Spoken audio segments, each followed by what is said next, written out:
ऐसे लड़के को प्यार करती हो? हाँ, भूल जाओ उसे।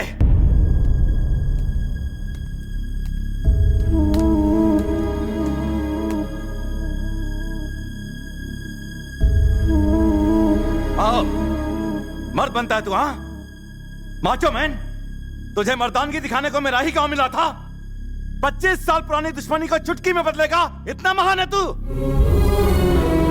अब तक तेरे टुकड़े हो गए होते अगर तू मेरे घर पर मेहमान ना होता। मैं तुझसे इतनी नफरत करता हूं, फिर भी मेरे घर की रोटी खाते हुए शर्म नहीं आती तुझे? छी! अपने प्यार भरे दो मीठे बोल बोलकर तूने मेरी भोली भाली बेटी को फुसला दिया होगा, पर मेरा और इस घर का दामाद बनने के लिए सिर्फ ये लड़की तुझे पसंद करे ये काफी नहीं है। फूफा पसंद करे, चाचा भी पसंद करे, बुआ पसंद करे, मैं पसंद करूं, तब तू दामाद बनेगा इस घर का। और यहां पर तुझे कोई नहीं चाहता, कोई तुझे पसंद नहीं करता। एक बात बता, तुझे क्या लगता है कि तेरे बिना मर जाएगी? जैसे ही तू यहां से जाएगा, 4 दिनों में ही ये अपने परिवार के प्यार में तेरे प्यार को पूरी तरह से भूल जाएगी।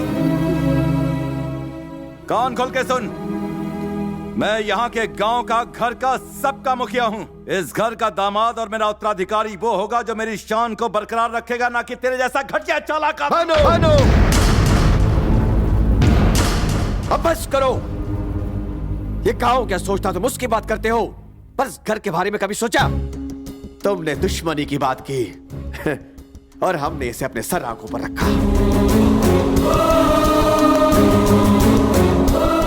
तुम मर्दानगी और मानता की बात ना ही करो तो अच्छा है। तुम ही ने उसको यहाँ गांव में बुलवाया और फिर से पिटवाया। वो फिर भी हंसता रहा और हमें प्रेम की भाषा सिखाता रहा। इसे महानता कहते हैं साले साहब। तुम्हारे खरीदे हुए गुंडे इसने चुटकी में मसल दिए, सबको मार भगाया। इसे कहते हैं मर्दानगी। प्लीज आप चुप हो जाइए। आज चुप नहीं रहूंगा। क्यों जी? मैं तुम्हारे खिलाफ बोल रहा हूँ इसलिए तुम मुझे बाहर फेंक सकते हो, पर अब मैं इसकी परवाह नहीं करता हूँ। इज्जत और अभिमान से जीने की हिम्मत इस लड़के ने हमें दी है साले साहब। हाँ, इस लड़के ने। ये बताओ, वो जैसा कामचोर दामाद बन सकता है, ये दामाद बन सकता है, और यहाँ तक कि तुम्हारी नजर में वो गुंडा भी दामाद बनने के लायक है, पर जो इस घर में इतनी खुशियाँ लाया है, ये लड़का तुम्हारा दामाद बनने के लायक नहीं। ऐसा क्यों? भैया, ये तो कहना मुश्किल है कि भूमि इस परिवार के प्यार में इसे भूलेगी या नहीं, लेकिन हमें जिसने मोहब्बत की भाषा सिखाई उसे नहीं भूलेंगे हम। पूरा गांव क्या सोचता है उसकी हमें परवाह नहीं। हम तो बस ये जानना चाहते हैं कि आप क्या सोचते हैं। एक बात तो बिल्कुल सही है, भूमि के लिए इससे अच्छा लड़का कभी नहीं मिलेगा।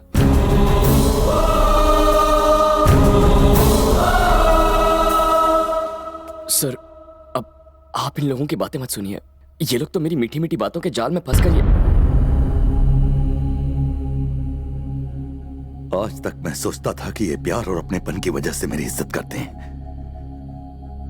पर तुमने मुझे यह एहसास दिला दिया कि वो प्यार नहीं, डर। सर,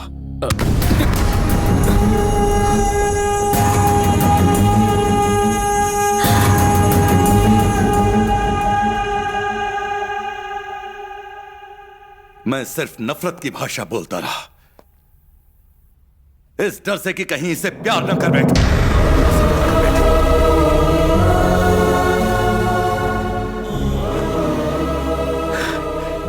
बचपन से ही मुझे बाप का प्यार नहीं मिला। सोचा था मेरी बीवी ही मेरी जिंदगी है, पर वो भी 2 साल में चली गई। उसके बाद यही मेरी जिंदगी है, यही संसार है, पर मैं उससे ये कह नहीं सका। पता नहीं मैं ऐसा क्यों बन गया। प्यार से बात करना तो मैं भूल ही गया हूं। मैं अपनी बहनों से दूर नहीं रह सकता था, इसलिए उनके पतियों को घर जमाई बना लिया।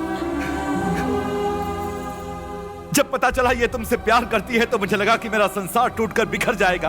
अगर ये चली गई तो मेरा क्या होगा?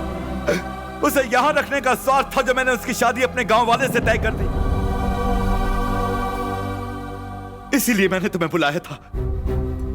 किसी भी कीमत पर मैं तुम्हें इससे दूर भगा देना चाहता था। सारे घर वालों के सामने मैं तुम्हें हराना चाहता था, पर तुम जीत गए। सर, मैं हार गया। हार गया।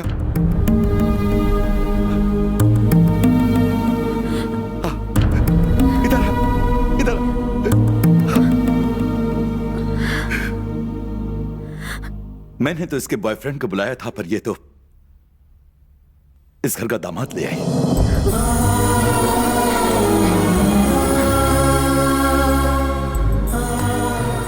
खुश रहो।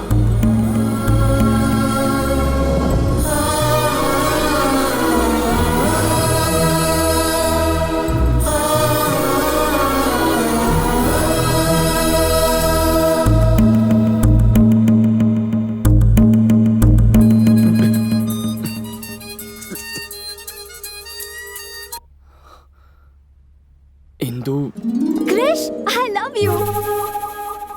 पता है मैंने अपने पेरेंट्स से बात कर ली है और वो मान गए हैं। मुझे तो बहुत टेंशन हो रही थी। I love you Krish. तुम्हारे पेरेंट्स भी मान गए?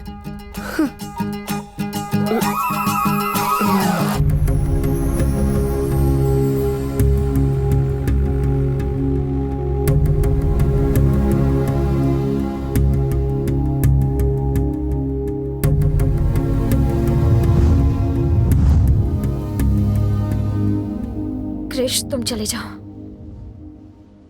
वही हुआ जिस बात का डर था हमें, जो नहीं सोचा था। मेरे डैडी तुम्हें चाहने लगे हैं। डैडी के मुंह से अपने लिए प्यार के 2 शब्द सुनने के लिए मैं तरस गई थी। आज उन्होंने पहली बार कहा कि मैं उनकी दुनिया हूँ। इतना काफी है क्रिश। मैं नहीं चाहती कि तुम मेरी वजह से खुद को और तकलीफ दो। तुम जाओ। अगर अभी चला गया तो तुम्हारे पापा को धोखा देने जैसा होगा। अभी या बाद में मुझे जाना तो है, ये कोई बड़ी बात नहीं है। पर तुम्हारे सारे रिश्तेदार जिन्होंने तुम्हारे पापा के खिलाफ होकर मेरा साथ दिया, मेरी वजह से उनका विश्वास टूटेगा और तुम्हें जिंदगी भर अपने पापा से शर्मिंदा होकर जीना पड़ेगा। सब ठीक होता अगर वो मुझसे नफरत करते तो उन्हें सच बता देते हैं। ऐसा कैसे कर सकते हैं? अब जो भी होगा संभाल लेंगे। उम्मीद तो कम है कि वो हमारी बात समझ पाएंगे, फिर भी।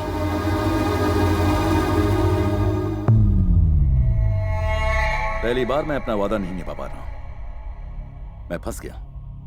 मेरी बेटी आपके बेटे से शादी नहीं करेगी।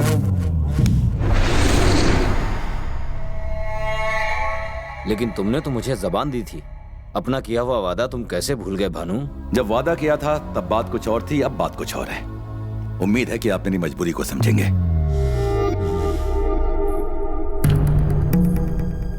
भूमि ने अपना फैसला कर लिया है। अगर तुम्हारे साथ शादी हुई तो वो खुश नहीं रहेगी और ना ही तुम खुश रह पाओगे। खुश रहने के लिए तुम्हारी बेटी को क्या चाहिए? वही ना जो हर लड़की की तमन्ना होती है। उसका बदन गहनों से सजा दूंगा। 1 महीने में उसके पाँव भारी कर दूंगा और 9 महीनों बाद तुम्हारा पोता तुम्हारी गोद में होगा। और अगर उसने अपना मुंह काला कर दिया तो उसे मार दूंगा।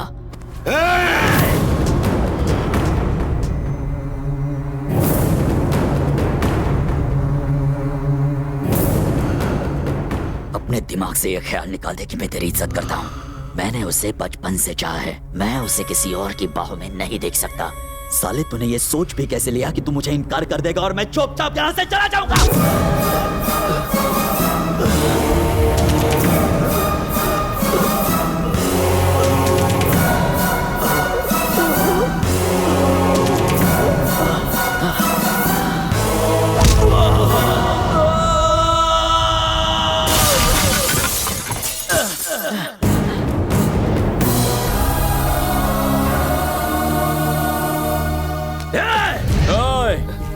जो तेरे दिमाग में चल रहा है वही इस वक्त मेरे दिमाग में भी चल रहा है। खत्म कर दूंगा। आइंदा इस घर के किसी भी आदमी को हाथ लगाने की कोशिश की ना तो खाने और धोने के लिए सिर्फ एक ही हाथ बचेगा।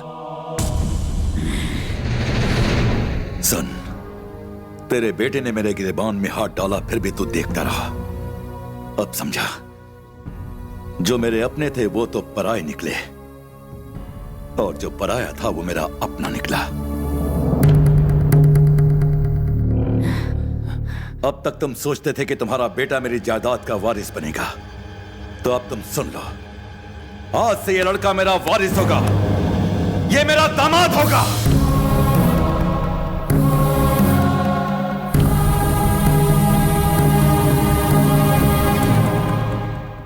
एक अजनबी पर भरोसा करके मुझसे दुश्मनी करने के लिए तैयार हो गए? सिर्फ तुम पर भरोसा करके मैंने अपने भाई को छोड़ दिया। इस लड़के ने मुझे सिखाया कि रिश्तों की क्या पहचान है। मैं अभी उसके घर जा रहा हूं। आज मैं अपने भाई के घर जाऊंगा और उसको इस घर में ले आऊंगा।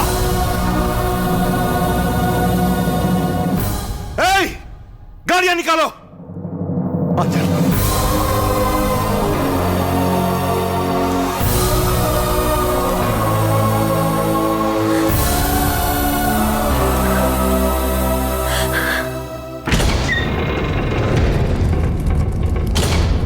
भैया